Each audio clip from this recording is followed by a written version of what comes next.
അയ്യോ,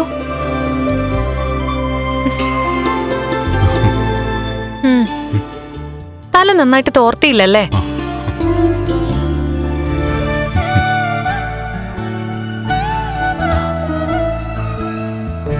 ഇന്ന് മലയ്ക്ക് പോവാൻ മാലയിടുന്നല്ലേ, അപ്പോ തലയിൽ ഇത്തിരി ഈർപ്പം നിലനിൽക്കുന്നത് നല്ലതാ.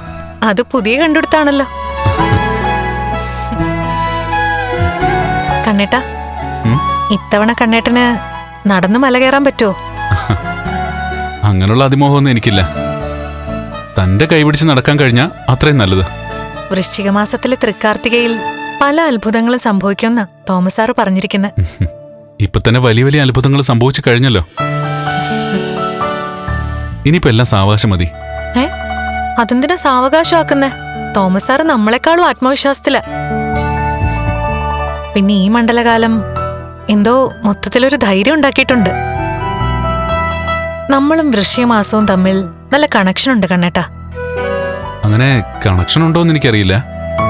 പക്ഷേ എന്റെ ജീവിതവുമായി വൃശ്ചിക മാസത്തിനും മണ്ഡലകാലത്തിനും ഒക്കെ നല്ല കണക്ഷനുണ്ട്. എന്റെ ജീവിതം മാറ്റിമറിച്ചത് ഈ മാസമാണ്.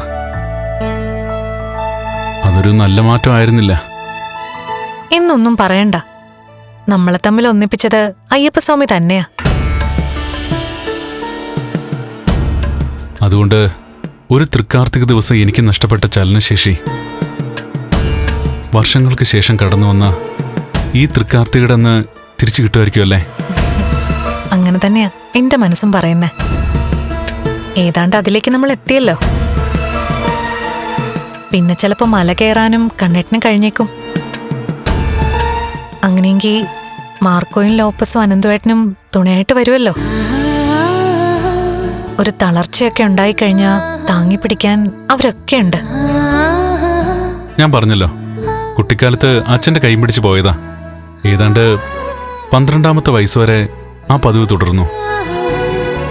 അതിനുശേഷം മാലയിട്ട് അയ്യപ്പന്മാരെ ഒരുപാട് കണ്ടിട്ടുണ്ട്. അവർ ഇരുമുടിക്കെട്ടും കെട്ടി മലയ്ക്ക് പോകുന്ന ചടങ്ങിലൊക്കെ പങ്കെടുത്തിട്ടുമുണ്ട്. പക്ഷേ പിന്നീട് അയ്യപ്പ ദർശനം കിട്ടിയിട്ടില്ല. ധോളിയിൽ സന്നിധാനത്തേക്ക് പോവാന്നൊക്കെ പലപ്പോഴും അമ്മാവനും ഉണ്ണിയും മേഘനും ഒക്കെ പറഞ്ഞതാ. അവരുടെയൊക്കെ മനസ്സ് ശരിയല്ലാത്തോണ്ടായിരിക്കും അതിന്ന് ഭഗവാൻ എന്നെ വിലക്കിയത്. ഇത്തവണ എന്തായാലും മാലയിടാൻ തീരുമാനിച്ചതുകൊണ്ട് ധോളിയിൽ കയറിയിട്ടാണെങ്കിലും സ്വാമിയെ ദർശിക്കാൻ കഴിയണം. പിന്നെ അനന്തവും മാർക്കോയും ലോപ്പസും ഒക്കെ ഉള്ളതുകൊണ്ട് ഇത്തവണത്തെ അയ്യപ്പ ദർശനം രസകരമായിരിക്കും. ഞാനൊരാളെ അയ്യപ്പന്റെ പ്രതിരൂപമായിട്ട് കാണുന്നുണ്ട്. ആരാണെന്ന് തനിക്കറിയോ?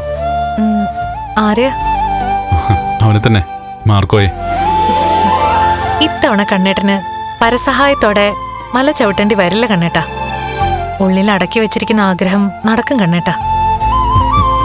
ശരണം വിളിയോടെ ഇരുമുടിക്കെട്ടും തലയിൽ വെച്ച് കണ്ണേട്ടന് നടന്ന് സന്നിധാനത്തിൽ എത്താൻ പറ്റും.